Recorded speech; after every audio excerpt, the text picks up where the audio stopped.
হাজার হাজার মুসল্লির অংশগ্রহণে জাতীয় ঈদগাহে ঈদের প্রধান জামাত অনুষ্ঠিত হয়েছে। প্রধান উপদেষ্টা প্রফেসর ডক্টর মোহাম্মদ ইউনূস এই জামাতে নামাজ আদায় করেন।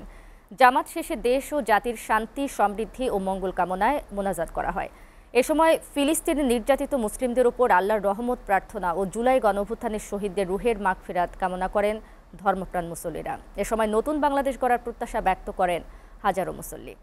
টিএইচ মুসলিমের ক্যামেরা হিদায়তুল্লাহ সীমান্তের প্রতিবেদন।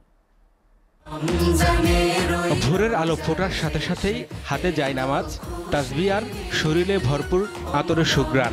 হাজার হাজার মুসল্লির ভিড়ে বাবার হাত ধরে কাঁধে চড়ে সন্তানদের ঈদগাহে আসার চিরায়িত দৃশ্য পূর্ণতা দিয়েছে ঈদের আনন্দকে। কয়েক স্তরের নিরাপত্তা বেষ্টনী পেরিয়ে জাতীয় ঈদগাহে ঈদের প্রধান জামাতে অংশ নিয়েছে সর্বস্তরের মানুষ। জাতীয় ঈদগাহে ঈদের এই জামাতে অংশ নিয়েছেন অন্তর্বর্তীকালীন সরকারের প্রধান উপদেষ্টা অধ্যাপক ডক্টর মোহাম্মদ ইউনূস, সরকারের উপদেষ্টা, বিভিন্ন দলের রাজনৈতিক নেতৃবৃন্দ ও বেশ কয়েকটি দেশের কূটনৈতিক সহ অনেকে। জামাত শেষে মোনাজাতে বিশ্ব মুসলিম উম্মার শান্তি কামনায় দোয়া করা হয়। প্রধান জামাত শেষে কোলাকুলিতে মুখরিত হয় পুরো পরিবেশ। এবারের ঈদ জামাত নিয়ে সন্তুষ্টির কথাও জানান মুসল্লিরা। বাবার সাথে ঈদগাহে নামাজ পড়তে অনেক খুশি আমি। সবাইকে ঈদ মোবারক। সবার সাথে একসাথে ঈদের নামাজ পড়ি, ঐক্যবদ্ধ হই, এটাই মুসলিম সমাজের একটা ঐতিহ্য। আয়োজনটা খুবই ভালো ছিল এবং শান্তিপূর্ণ ছিল। এই যে প্রীতির বন্ধনটা ঈদের দিন না, আমাদের প্রতিদিনও থাকে, তার ঈদের সার্থকতা আসবে, লালিত্য আসবে, মাহাত্ম্য আসবে। মুক্ত আকাশে স্বাধীনভাবে এই যে নামাজ পড়তে পারছি, মনের ভিতরে একটা অন্য ধরনের অনুভূতি সৃষ্টি হয়েছে।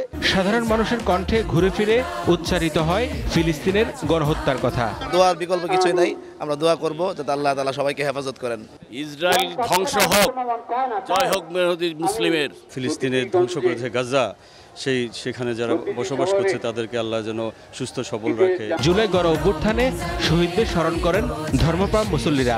তারা যে অবদান রাখছে এটা যাতে আমাদের 7 মাসের মধ্যে মনে হচ্ছে ফিকে হয়ে যাচ্ছে। তাদের চিকিৎসা এবং তাদের যে পুনর্বাসন ভবিষ্যতে, এটার জন্য তাদের সরকার তড়িৎ পদক্ষেপ নেয়। যারা শহীদ হয়েছেন আল্লাহ তাদেরকে শহীদের মর্যাদা দান করুক। দোয়া করছি নিজের ব্যক্তি, পরিবার, সমাজ এবং রাষ্ট্রের জন্য, এবং 24-এর গণ অভ্যুত্থানে যারা শহীদ হয়েছেন সেই শহীদ ভাইদের প্রতি।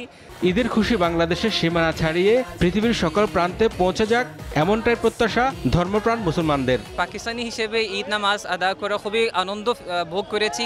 সবচেয়ে ভালো একটা শুকরিয়া আদায় করে আল্লাহর কাছে যে এবার আমরা শিরকি কুফরি মুক্ত একটা ঈদ আমরা পালন করলাম। বৈষম্যহীন একটা রাষ্ট্র ব্যবস্থা প্রতিষ্ঠা হবে এবং ঈদের আনন্দ প্রতিটি মানুষের ঘরে ঘরে পৌঁছবে। দেশে আর যেন কোনো বিশৃঙ্খলা বা অরাজকতা কোনো সৃষ্টি না হয়। এদিকেও রাজধানীর প্রথম ঈদ জামাত অনুষ্ঠিত হয় জাতীয় মসজিদ বাইতুল মোকাররমে। বেলা 11:15 পর্যন্ত পরপর 5টি জামাতে অংশ নেন হাজারো মুসল্লি। ঈদ হলো রোজাদারদের জন্য মহান রাব্বুল আলামিনের উপহার। 1 মাস আত্মশুদ্ধি ও আত্মসংযমের মাধ্যমে অর্জিত শিক্ষা বছরব্যাপী ব্যক্তি জীবনে পালন করার আহ্বান মুসল্লিদের। ঈদ মানে খুশি, ঈদ মানে আনন্দ, ঈদ মানে উৎসব আর ভ্রাতৃত্ববোধ।